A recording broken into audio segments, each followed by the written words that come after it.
warahmatullahi wabarakatuh. Perkenalkan, nama saya Lukarin Cistia. Saya mahasiswa Universitas Negeri Semarang dari Prodi Akuntansi 2019. Nah, di sini saya akan berbagi sedikit materi tentang sistem informasi manajemen. Bab pertama, kita akan mempelajari tentang dasar-dasar sistem informasi manajemen. Silahkan disimak. Sejarah komputer. Di sini tahun 1950 komputer sudah digunakan untuk aplikasi bisnis. Di tahun 1951 sudah dipasarkan secara luas, yaitu di UNIVAC pertama kali dipasang di Biro Sensus Amerika Serikat. Lalu tahun 1960-an IBM meluncurkan mini produk yang lengkap dengan diciptakan sistem 360. Lalu di tahun 1970, komputer mini muncul yang ukurannya lebih kecil dari infinite besar. Yang selanjutnya yaitu tahun 1980-an muncul komputer mikro.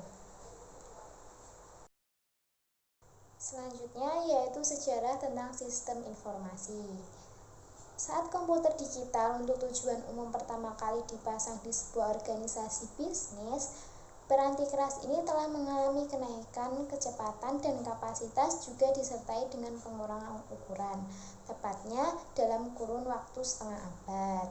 Nah, selanjutnya di waktu yang sama, aplikasi komputer juga telah mengalami evolusi dari yang sebelumnya menggunakan untuk mengolah transaksi akuntansi secara sederhana menjadi sistem yang dirancang untuk mendukung manajer dan para pemecah masalah lainnya. Selanjutnya, evolusi piranti keras komputer. Komputer yang kita kenal sekarang dapat dilacak kembali ke sebuah mesin yang disebut Electronic Numerical Interrogator and Calculator. Nah, merupakan komputer otomatis universal yang pertama kali dipasarkan secara luas. Nah, komputer-komputer dahulu yang disebut dengan mainframe, yang memfokuskan pada satu tugas tunggal yang diminta oleh seorang pengguna. Ada komputer yang berukuran lebih kecil. Sistem skala kecil yang pertama disebut komputer mini. Kemudian dengan cepat diikuti oleh komputer yang lebih kecil lagi yang disebut dengan komputer mikrokomputer. Jika komputer mini ditunjukkan untuk organisasi kecil, maka mikro dilihat sebagai sebuah komputer yang dapat dimiliki dan dioperasikan oleh seorang individu. Selanjutnya ada hukum Moore. Moore is law. Istilah hukum Moore ini muncul pada tahun 1960-an dari Gordon Moore, salah satu pendiri dari Intel. Nah, pada awal hukum ini menyatakan bahwa kerapatan penyimpanan sirkuit terintegrasi dari sebuah chip silikon akan meningkat 2 kali lipat setiap tahunnya. 1970-an, tingkat pelipat gandaan telah meningkat menjadi 18 bulan, dan hukum ini bagi para pengguna adalah kekuatan komputer akan meningkat 2 kali lebih lipat 18 bulan dengan mengeluarkan sejumlah biaya tertentu. Nah, dalam pengantar arsitektur komputer, kita bisa lihat gambar di atas, ada perangkat keras atau hardware. Ada prosesor yang dikendalikan oleh sebuah sistem, terus CPU dan RAM terdapat pada motherboard sebuah komputer, yaitu papan sirkuit yang menjadi tempat terhubungnya semua sarana. Lalu ada juga CD-ROM, USB flash drive, dan hard disk adalah tempat penyimpanan data. Berbeda dengan RAM, mereka menawarkan penyimpanan data yang lebih permanen, bukan sementara. Selanjutnya, pengantar arsitektur komunikasi.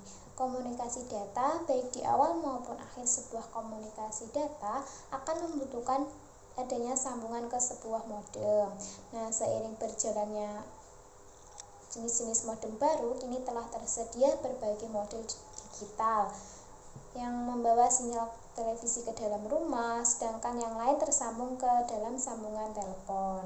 Selanjutnya, revolusi nirkabel pun terus berlanjut, namun meskipun jaringan nirkabel murah, dan mudah untuk dipasang, sebagian besar pengguna tidak mengimplementasikan fitur-fitur keamanan yang ada, sehingga terdapat masalah keamanan. Nah, solusi yang paling tepat dan yang paling mudah adalah dengan membeli peranti keras atau peranti lunak firmware ketika membeli jaringan nirkabel. Ada sistem pemrosesan transaksi. Suatu bentuk sistem yang berfungsi merekam semua aktivitas atau kejadian pada saat pencatatan, pemrosesan data sehingga menjadi suatu informasi baku atau standar pada suatu organisasi atau perusahaan. Nah, data itu biasanya terdiri dari fakta dan angka yang tidak bermanfaat karena volumenya yang besar dan sifatnya yang masih belum diolah. Sistem berbasis komputer yang pertama disebut sistem pemrosesan data elektronik. Nah, dalam pemrosesan itu terdapat sistem-sistem yang berbagai satu ikatan yang sama, di mana mereka memproses data yang mencerminkan aktivitas dalam perusahaan. Nah, di sini ada model sistem pemrosesan transaksi seperti itu.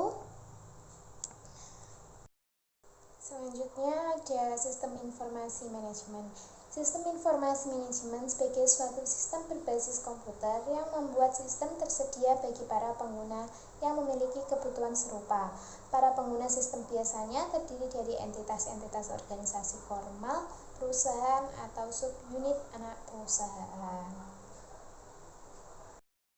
Di dalam sistem informasi manajemen ini ada dua peranti lunaknya, yaitu satu, peranti lunak membuat laporan yang menghasilkan laporan berkala maupun laporan khusus. Yang kedua, model matematis menghasilkan informasi sebagai hasil suatu simulasi atas operasi perusahaan. Model-model matematis yang menggambarkan operasi perusahaan dapat ditulis menggunakan semua jenis bahasa pemrograman.